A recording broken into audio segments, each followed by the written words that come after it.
On pourrait appeler cela au bon vieux temps du cinématographe. Pourquoi pas après tout? Le cinéma n'est-il pas l'instrument le mieux placé pour faire revivre un passé consigné sur pellicule? Admettons-le alors, et puisque nous y sommes, donnons une identité précise aux images qui vont suivre. Nous entrons de plein pied dans l'année 1935, et ce point de départ se situe justement dans une petite paroisse du pays de Bitche. Nous lui donnons un nom à cette paroisse, Schmidwiller, et nous donnons un nom au cinéaste, l'abbé Cholvin, curé de Schmidwiller. Il ne manipule pas très bien la caméra, ce brave curé, mais ce qu'il nous montre est loin d'être dépourvu d'intérêt.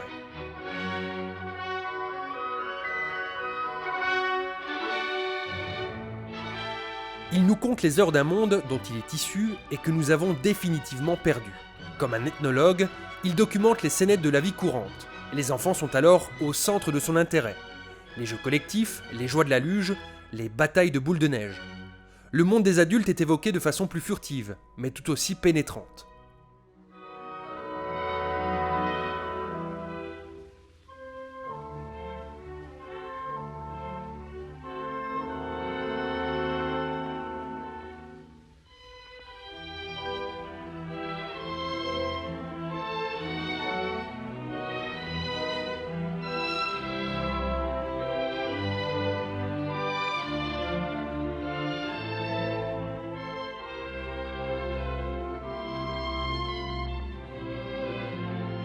Et puis, voici Pâques, avec ses Chrysler, Pâques et sa moisson que les enfants exhibent fièrement devant la caméra.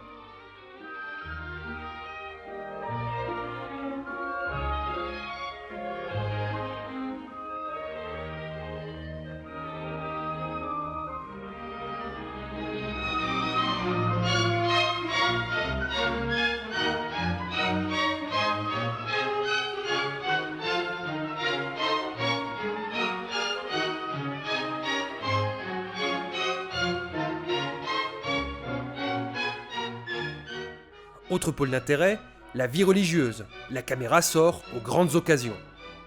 La première messe d'un enfant du pays constitue un temps fort. L'événement mobilise toute la communauté et les alentours.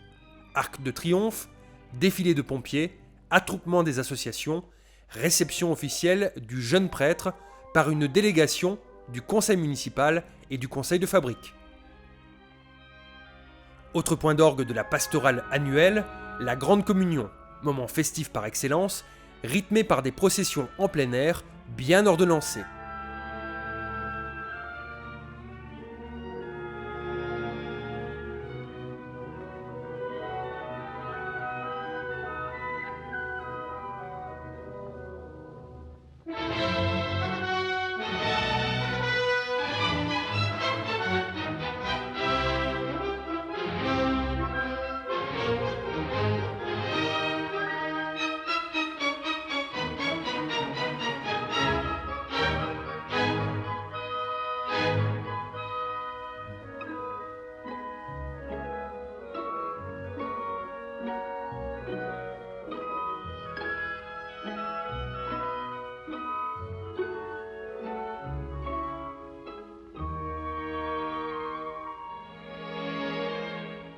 Enfin, couronnement de toute une vie au service de Dieu et des fidèles, la visite canonique de l'évêque de Metz, Monseigneur Heinz, au sourire débonnaire et aux paroles prévenantes. Pour les hommes en vue du village, l'occasion de sortir le Zylinder, le haut de forme. Ils écoutent avec attention les mises en garde contre la mauvaise presse et les idéologies pernicieuses. Autre grand volet du témoignage cinématographique de l'abbé, l'intrusion du fait militaire dans la vie d'un village sur la ligne Maginot. À cet égard, le prêtre montre d'une certaine manière l'impact local de la montée des périls. Schmidwiller sert de coulisse aux grandes manœuvres militaires d'avant-guerre. En l'occurrence, l'abbé nous dévoile les à-côtés, c'est-à-dire l'hébergement des soldats, le côtoiement de la population et des troupes. Dans la paroisse, le mélange entre civils et militaires se fait sous le sceau de l'exotisme. C'est la découverte d'un monde étrange. Tabor, Safi et autres troupes coloniales inondent les rues de la petite localité, du jamais vu dans la région. Un véritable choc culturel. Pour la première fois, la vieille civilisation du porc rencontre celle du mouton. Il y a de l'incompréhension des deux côtés, quelquefois de l'émerveillement et aussi une pointe d'interrogation. Est-ce l'armée de la grande nation ? Pour s'en convaincre, le caméraman se rapproche au plus près des visages enturbannés. Nul doute, leur enthousiasme est débordant. Et même si l'ordre n'est pas impeccable, ils savent défiler avec élan et conviction, bien sûr, encadrés par nos valeureux officiers. De quoi donner espoir alors que les nuages s'amoncellent.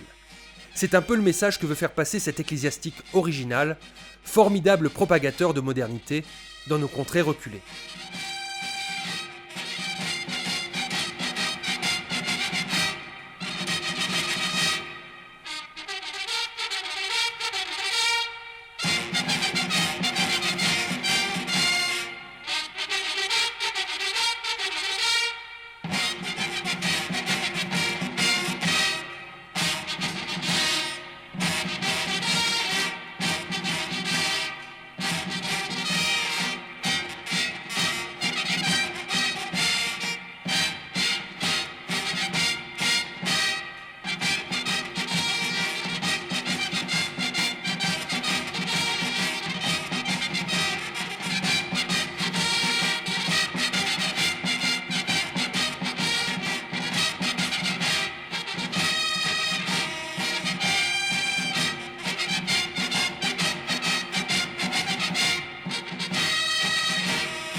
Par esprit de mimétisme, les enfants du village font également comme si on défilait, comme si on partait pour une guerre, imaginaire celle-là.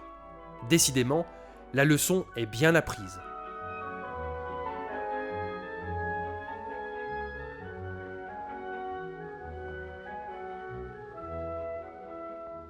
Les images d'André Poinsignon de Sarreguemines prennent le relais. Elles sont d'une rigueur quasi professionnelle. L'amateur avisé documente la vie urbaine à la même époque que le curé de campagne. C'est un monde plus sophistiqué, aux hiérarchies bien marquées. Elle se marque même à l'heure ultime. Contrairement à aujourd'hui, la ville n'a pas encore évacué la mort de ses murs. Elle fait partie intégrante du décor.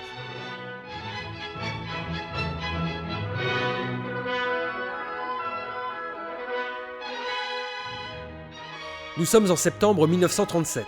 L'enterrement est de première classe, une pompe réservée à la bourgeoisie aisée de la cité. Le corbillard baroque, tiré par des chevaux chamarrés, entouré d'un service d'ordre en grande tenue, remonte la rue des Généraux Crémer.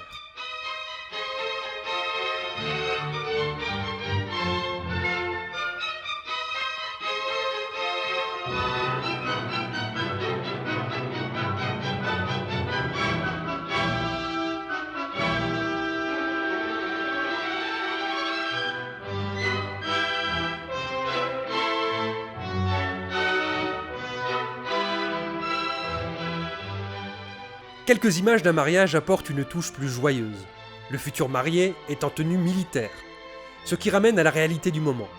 Quant aux fêtes nationales, elles sont l'occasion de défilés martiaux. La population locale tient à être rassurée. C'est devant le monument aux morts que civils et militaires communient dans un même élan patriotique. Les scouts participent à la manifestation. La garnison est ovationnée. On se congratule, comme pour chasser les mauvais démons. Mais la démonstration de force n'arrêtera pas le cours des événements.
Le 1er septembre 1939, l'Europe plonge dans la Deuxième Guerre mondiale. La France dans la drôle de guerre. Mobilisé sur la ligne Maginot, Poinsignon évoque la vie de Troufion à Sourtes, village du pays de Bitche. Il donne une vision décontractée voire dépenaillée de l'armée française. Plus préoccupée d'améliorer la ration quotidienne que de surveiller l'ennemi, le doigt sur la gâchette. Des images prémonitoires.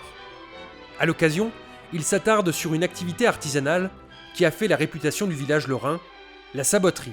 Sourtes en tire aujourd'hui encore une légitime fierté grâce au musée qui lui est consacré.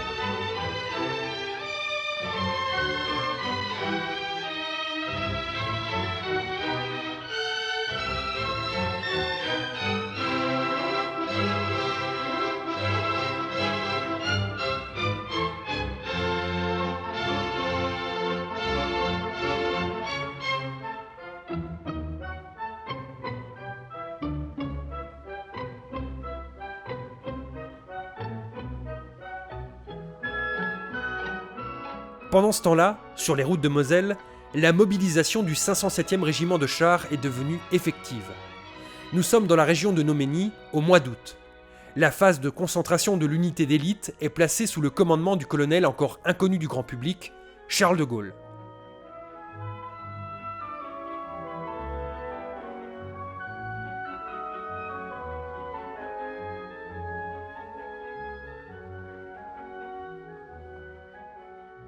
Transportons-nous à présent à quelques dizaines de kilomètres de là, plus à l'est. Cette fois-ci, l'annexion est devenue réalité. Elle s'ouvre sur un long défilé de SA entre Sarrebourg et Hof. Le cinéaste amateur est Victor Schmidt, un commerçant en gros bien implanté.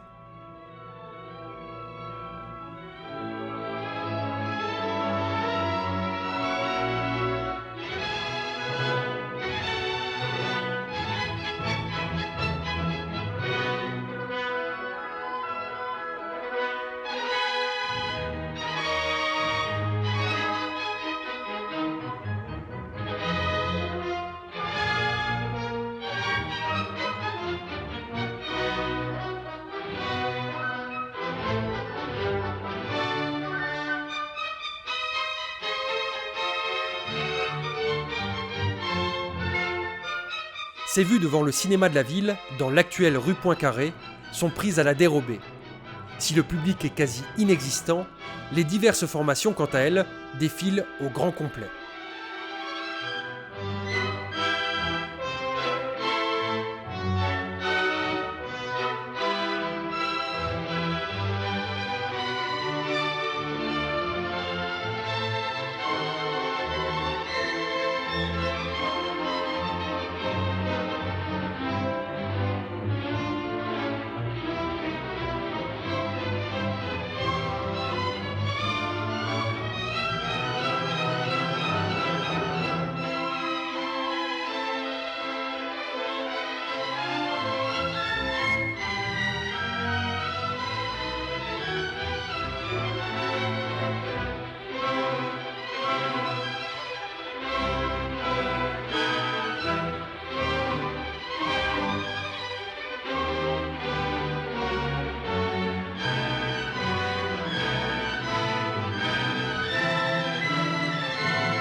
Retour à Sarreguemines. Aux destructions suivent les reconstructions. Elles se font au pas forcé, sous la férule de la nouvelle autorité nazie. Là, il s'agit de reconstruire la passerelle qui relie les deux rives de la Sarre, lieu stratégique que l'on va retrouver plus tard comme ligne de front.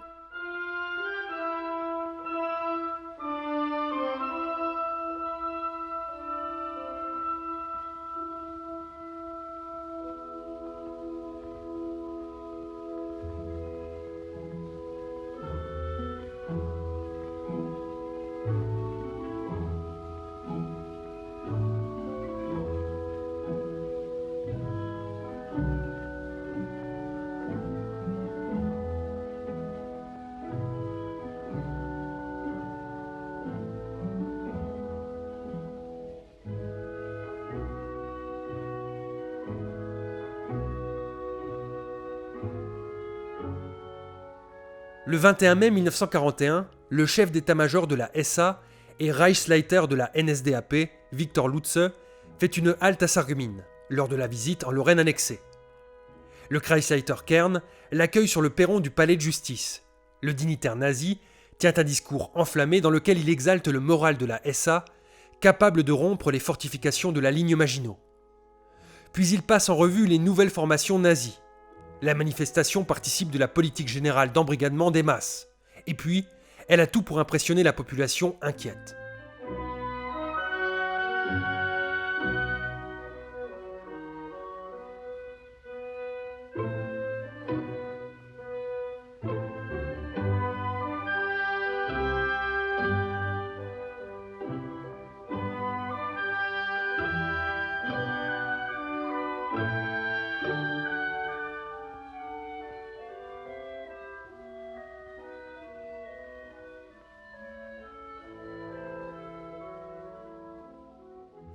C'est aussi le cas de l'Erntedankfest de Rohrbach-Lebitsch. La mobilisation de la population s'étend sur 2 jours, les samedis 2 et dimanche 3 octobre 1943. Le Kreisleiter en fait un rassemblement de masse de la DVG, rehaussé par un défilé de toutes les formations nazies de l'arrondissement. Le corso de chars, animé de scènes champêtres, donne un tour folklorique à l'ensemble. Il retient l'attention du caméraman, qui se complaît à détailler la composition de chaque charrette.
Retour à Sarreguemines. Dynamités par les Français en 1940, les ponts ferroviaires et routiers de Steinbach sont parmi les premiers chantiers du Wiederaufbau allemand. Le tout se fait sous l'égide de la Technische Nothilfe. Il y a urgence à reconstruire les voies de communication, et comme il faut démontrer la supériorité des nouveaux maîtres, on y met les moyens pour éblouir la population locale.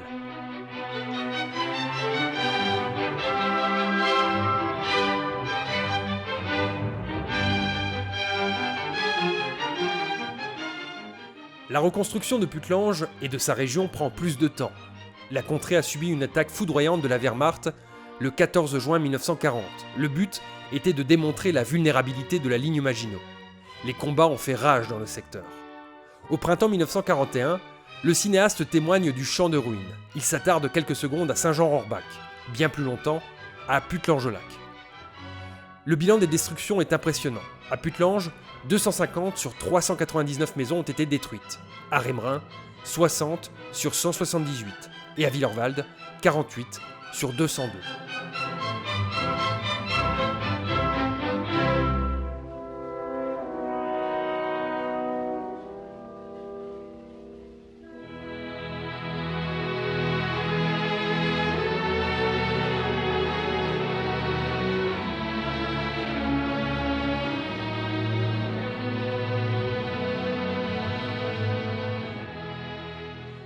Cependant qu'à Sarrebourg, 2 ouvriers, des prisonniers serbes, manient pics et pelles sous l'œil plus ou moins vigilant d'un soldat allemand, l'hiver 1942 apporte quant à lui pour la jeune population son lot de jeux de sport de neige et de glace, et ce, jusque dans les rues du centre-ville.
Et si l'approvisionnement de Sarrebourg reste une priorité cruciale, on gratifie cependant ses habitants d'un étrange engin volant en bois, trônant en pleine rue, ce qui n'engendre que perplexité.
À Sarreguemines, la collecte pour le Winterhilfswerk a inspiré le cinéaste.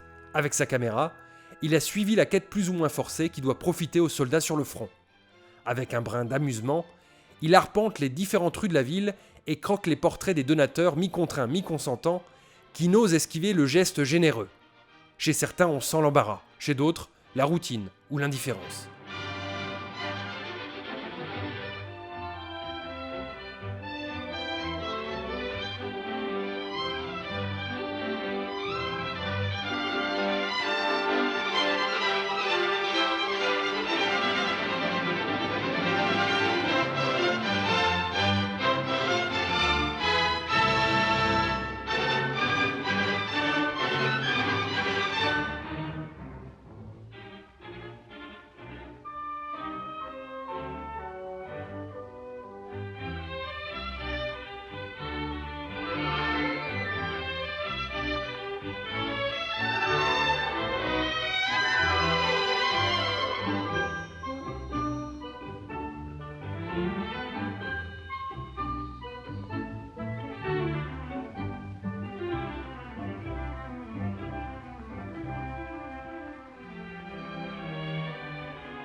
Quoi de mieux que les journaux d'époque pour compléter et expliquer certains faits marquants de l'actualité? Et là, nous sommes une fois de plus en pleine tragédie.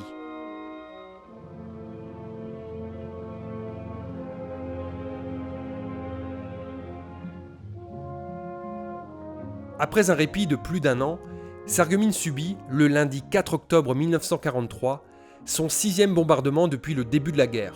C'est une catastrophe indicible. L'assaut aérien allié fait 136 morts. 4 jours plus tard, une cérémonie officielle d'enterrement est orchestrée au cimetière municipal.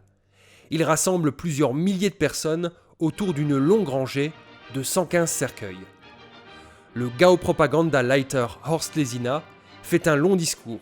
La propagande nazie mène une vaste opération de récupération qui ne tient guère compte du chagrin des familles concernées. L'occasion est trop belle pour les dirigeants nazis qui se servent de cet événement comme instrument politique et idéologique en intégrant les victimes civiles de l'arrière aux combattants tués sur le front pour ne former qu'une grande communauté unie par un même destin. Un commerçant de la ville, le poissonnier Brock, apporte un démenti cinglant à cette entreprise de récupération.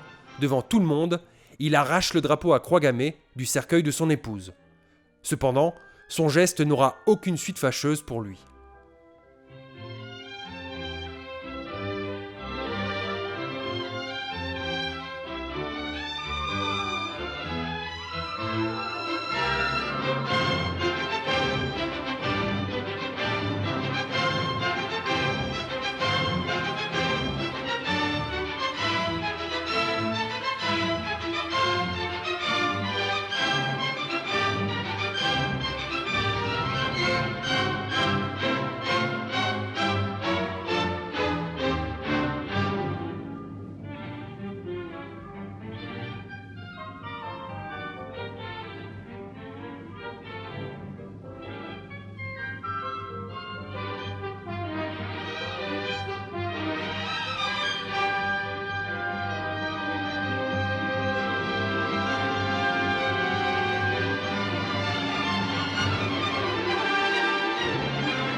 Le bombardement du 4 octobre 1943 aura causé d'énormes dégâts matériels. 52 immeubles ont été complètement détruits, 102 gravement atteints et 730 légèrement.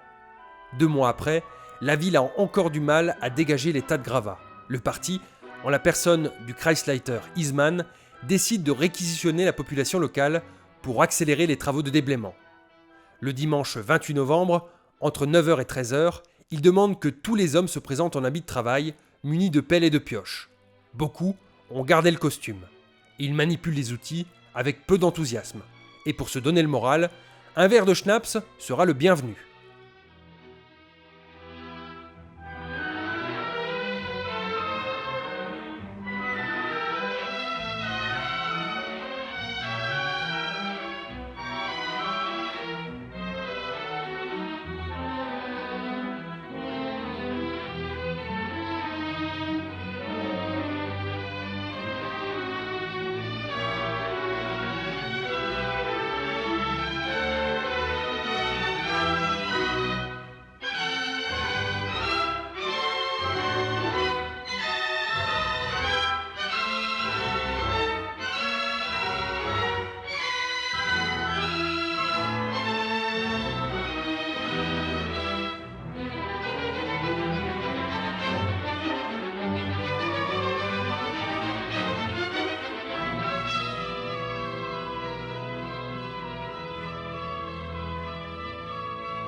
Alors que les bombardements s'intensifient sur la ville de Sarreguemines, le cinéaste André Poinsignon a osé filmer l'impact des bombes sur le centre-ville.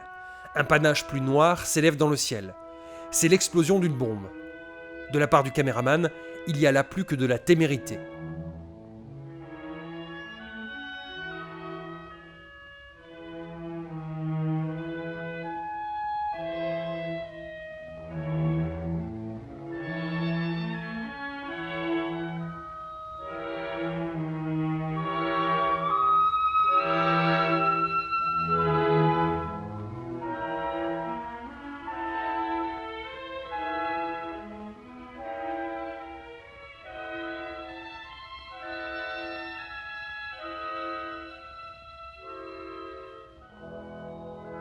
La pénombre domine, puis soudain, des visages se détachent. Nous sommes dans le bunker situé à l'arrière des archives municipales, lors de l'une des 12 attaques aériennes subies par la ville. Il semble que ce soit un moment de répit ou la fin du bombardement. Des centaines de personnes y ont trouvé refuge. Les gens esquissent des sourires, ils sont détendus, pensent à jouer ou à manger. Ils attendent le feu vert pour sortir de l'abri anti-aérien. Il y a du soulagement dans l'air. Personne d'autre que Poinsignon n'a pensé à documenter ce genre de scène. C'est un témoignage irremplaçable.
Le dimanche, le 19 mars 1944, dans le cadre des Winterhilfswerke, ses portes ouvertes à la caserne générale von Schulte à Sarreguemines, emplacement du lycée technique.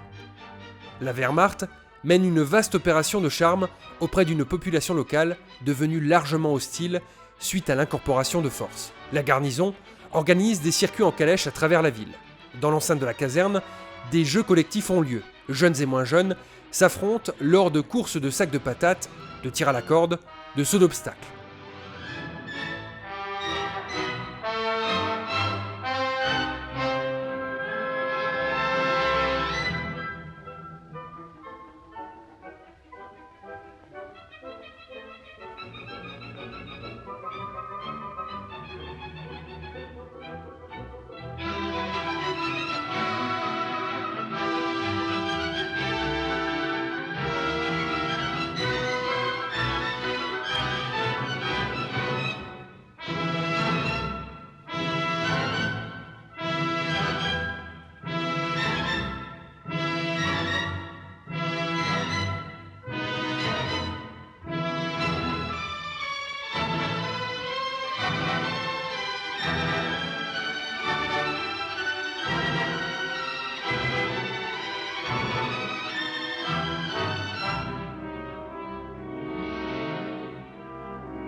Le point d'orgue de la journée est un exercice grandeur nature de défense antiaérienne. Les manœuvres ont pour cadre les berges de la Sarre avec traversée du cours d'eau en barque et simulation de combats de rue sur la rive gauche. La passerelle est noire de monde. C'est un succès populaire indéniable. Le tout apparaît comme une répétition générale à quelques 9 mois de la libération. Mais il y a là des images prémonitoires.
L'idéologie nazie porte une attention particulière au sport. Le jeudi, 6 juillet 1944, a lieu au stade de la Blise la rencontre sportive annuelle de la jeunesse hitlérienne. Elle se décompose en 2 parties. D'abord les épreuves d'athlétisme, saut en hauteur, en longueur, course, de 75, 100, 800 mètres, pentathlon, lancer de javelot de disque et de poids. Puis les défilés chorégraphiques réservés aux équipes féminines. La BDM locale évolue sous la bannière Schönheit und Glaube. C'est l'école normale des institutrices de Sierstal qui remporte le concours par équipe. La manifestation se termine par la remise des trophées et le discours de clôture du Bannführer Walrat, le tout agrémenté de chants plus ou moins martiaux.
Il n'y a pas qu'au sport qu'on offre une aussi vaste tribune. Le 22 août 1944, la libération de Paris est en cours. On est à 10 jours de la panique générale du 1er septembre, avec l'évacuation de l'administration nazie de Lorraine et le repli sur le Palatinat. Au moment de la disgrâce du Gauleiter Bürkel, pour conjurer le sort, les nazis organisent à Sarreguemines une manifestation de masse comme jamais vue. Toutes les formations nazies de l'arrondissement, la garnison locale, les employés de l'administration, de l'industrie et des services se rassemblent au stade de la Blise. En guise d'ouverture, les porte-drapeaux défilent. Puis c'est l'arrivée des officiels, notamment du commandant de la place de Sarreguemines. Le Kreisleiter Blum prend la parole. Puis c'est le discours fleuve du Gau-Propagandaleiter Horst Schlesina. Il appelle à la mobilisation des masses, dénonce l'attentat du 20 juillet, le tout ponctué de menaces « Wer jetzt nicht für uns ist gegen uns, wird im Namen des Volkes zerschmettert ». Enfin, il proclame sa foi dans les armes de représailles et conclut par un appel à la guerre totale.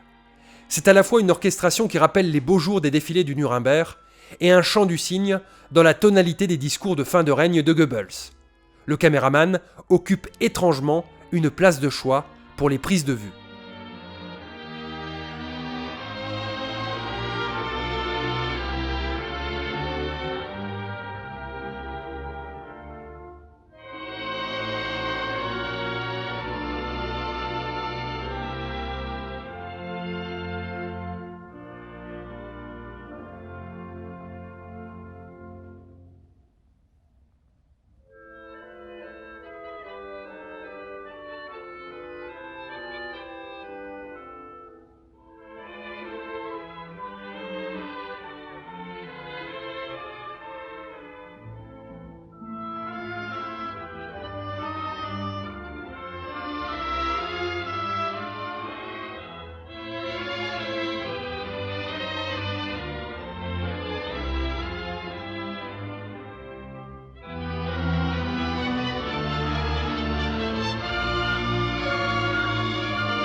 Vient le temps de la libération. Les images de l'arrivée des Américains à Sarreguemines sont plutôt rares. Un convoi militaire qui remonte la rue de la Montagne et quelques GIs qui entourent un duo de filles. Il semble que la rareté de la pellicule ait empêché Poinsignon de filmer plus.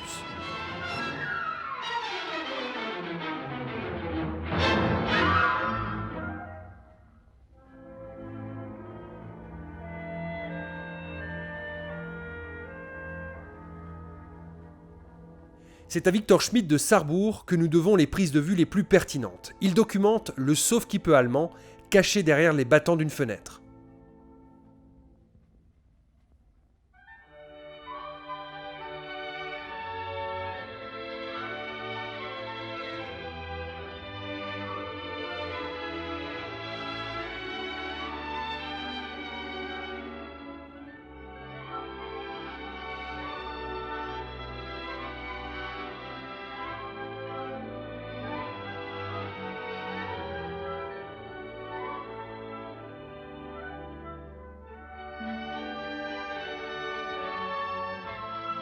Il est aussi le caméraman reporter de l'entrée de la 2e DB du général Leclerc à Sarrebourg.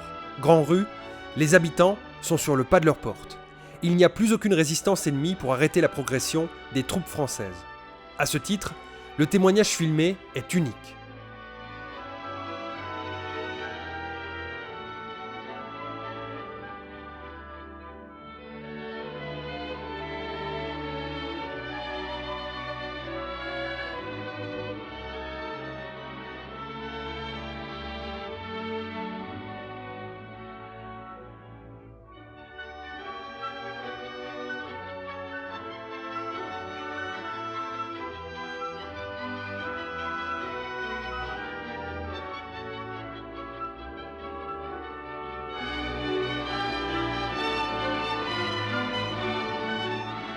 Comme un peu partout, la libération entraîne des scènes d'autodafé. À Sarrebourg, c'est par un défilé hippomobile haut en couleur que la population se débarrasse des mauvais souvenirs de la veille.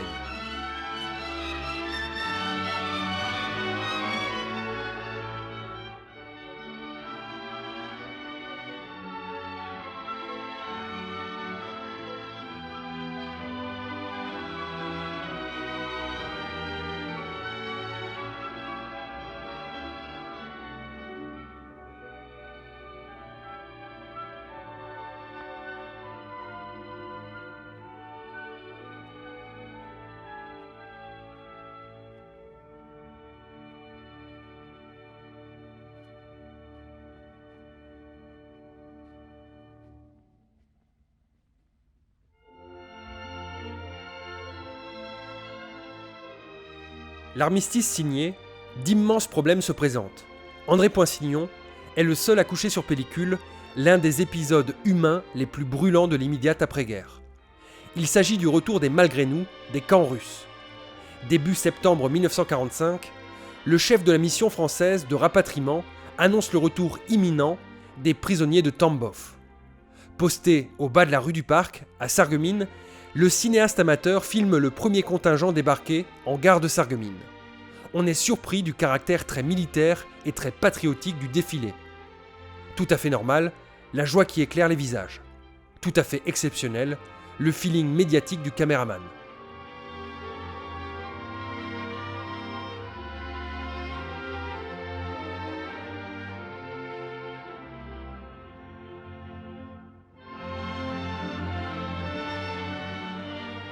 La curiosité d'André Poinsignon déborde les limites de la petite contrée sarregueminoise. Elle le porte en Sarre. Le dimanche 19 juin 1946, il se rend à Sarre-Louis et rend compte de la puissance retrouvée de l'armée française. La jeunesse locale est réquisitionnée. Pour eux, il n'est que les fanions qui ont changé de couleur. Avec une certaine délectation, le Sarregueminois s'attarde sur la longue parade militaire que réceptionne le chef des armées françaises d'occupation, le général Koenig, établi à Baden-Baden. Les velléités annexionnistes françaises sont flagrantes. Les discours abondent en ce sens. Le maire Blore de Sarre-Louis demande le retour aux frontières de 1814, le ministre plénipotentiaire Grandval souligne la nécessité pour la Sarre de contribuer au redressement de la France, et Koenig revendique la propriété des mines de charbon. L'impérialisme français évolue entre démonstration de force et de séduction. Est-ce suffisant pour gagner le cœur des Sarrois? La question reste ouverte jusqu'en 1956, date du rattachement de la Sarre à l'Allemagne.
Le 26 mai 1945, le ministère de la Reconstruction et de l'Urbanisme confie à l'inspecteur départemental de l'urbanisme et de l'habitation, Raymond Doss, le plan de reconstruction et d'aménagement de Sarreguemines.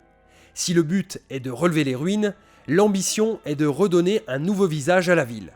Il s'agit de désengorger le centre-ville, de repositionner les activités économiques, de redéfinir l'offre scolaire, de réaménager l'ensemble de la voirie en fonction des impératifs de la circulation automobile. La recomposition urbaine exige des moyens administratifs, juridiques et financiers qui se mettent en place lentement. Avec sa caméra, l'opérateur suit les grands chantiers bien mieux que les rares photographes. 2 exemples en donnent une parfaite illustration. La première scène se situe sur les bords de la Sarre, à l'emplacement de la fabrique numéro 2 de la faïencerie. Les travaux d'arasement des ruines et de remblaiement des terrains sont colossaux. Les berges de la rivière se voient rehaussées d'une dizaine de mètres. La seconde scène se passe rue Saint-Nicolas. On y arrache les murs du bâtiment d'angle, le restaurant Crémer et l'école des frères. On en profite pour dimensionner la rue au gabarit des camions. Et au milieu de tout cela, indifférents au bruit et au tumulte, des enfants se baignent.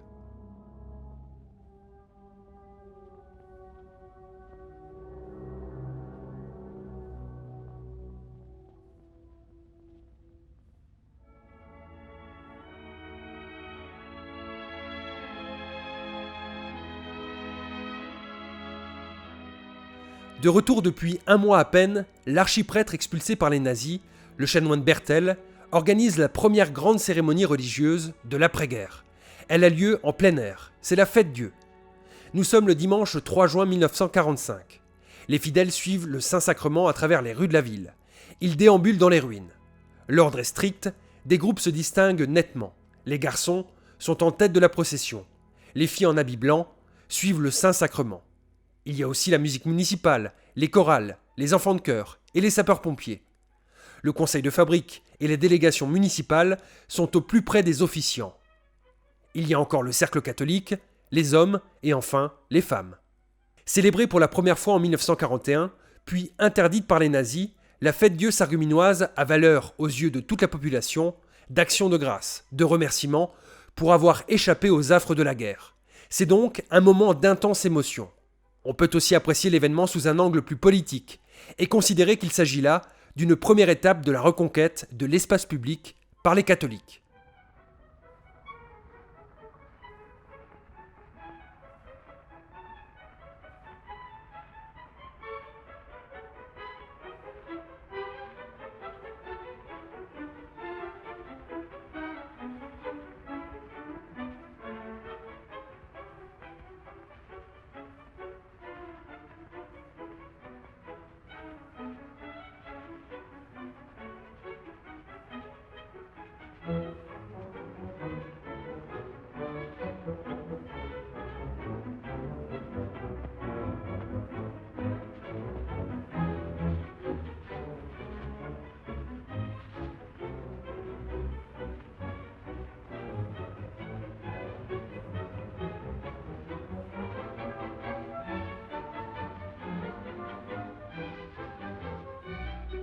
C'est un peu dans cette logique que s'inscrit la fête de la moisson organisée par la jeunesse agricole catholique féminine.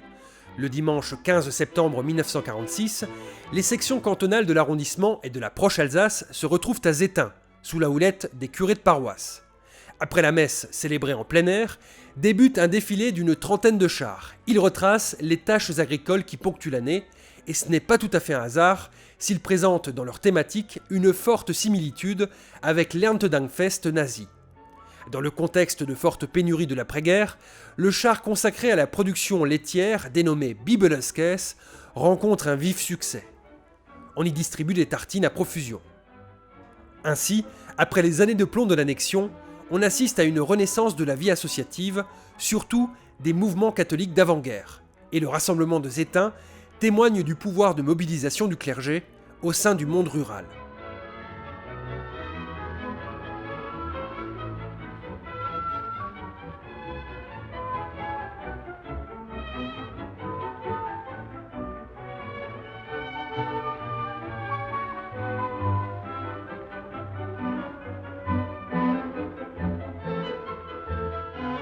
Victor Schmidt filme à Sarrebourg une parade similaire à celle de Zétain.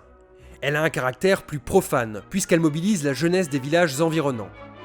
La jeunesse agricole catholique et la jeunesse ouvrière catholique y sont étroitement associées. Le clergé n'est point visible. Aucune présence militaire. Ce n'est donc pas une fête de la libération comme on pourrait l'envisager.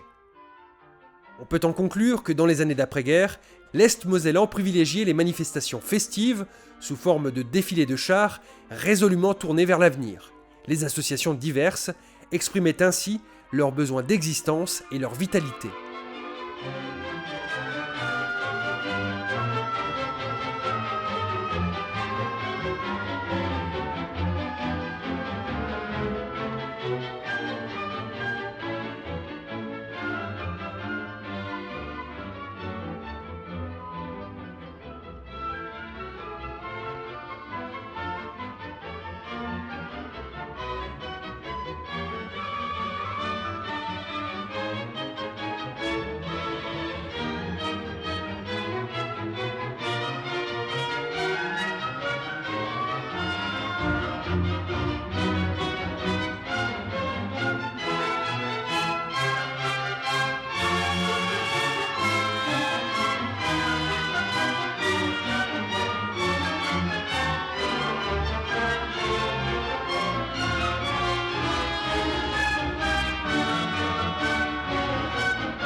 Arrivé le jeudi 6 mars 1947 en gare de marchandises, les 5 nouvelles cloches de l'église Saint-Nicolas sont réceptionnées en grande pompe le dimanche suivant.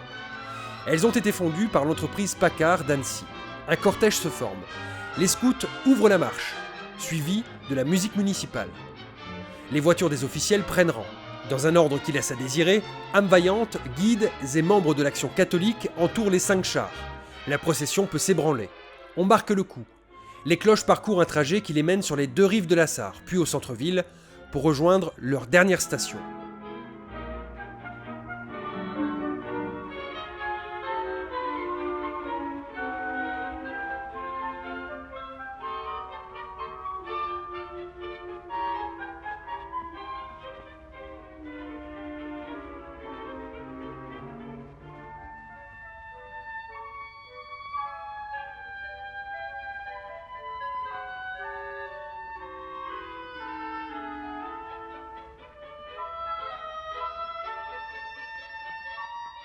Quelques jours plus tard, a lieu la montée des cloches.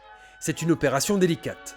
Elle requiert des moyens humains et matériels qui vont susciter la curiosité du caméraman.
Léger retour en arrière. Le jeudi 10 mai 1945, Sarreguemines fête la libération sur la place Sibylle. Les extraits montrent le défilé des troupes, dont les FFI de Vogt et les scouts. Le tout est rehaussé par la musique du 146e RI de Metz.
Dimanche 5 juin 1949, un comité d'accueil plein de charme composé de petites Lorraines en costume attend l'arrivée d'une personnalité éminente, le ministre des Affaires étrangères Robert Schuman.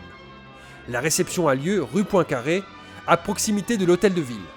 Flanqué du maire Hermann, l'homme politique est accompagné de Louis Périer, préfet de la Moselle, et de tout un aéropage d'élus régionaux. Il vient remettre la croix de guerre à la ville de Sarreguemines et la fourragère à la compagnie des sapeurs-pompiers. Un détachement du 26e RI défile dans les rues de la ville.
Après les cérémonies d'usage, au monument aux morts, le ministre inaugure, côté casino, la foire Exposition commerciale, industrielle et agricole dont il assure la présidence d'honneur.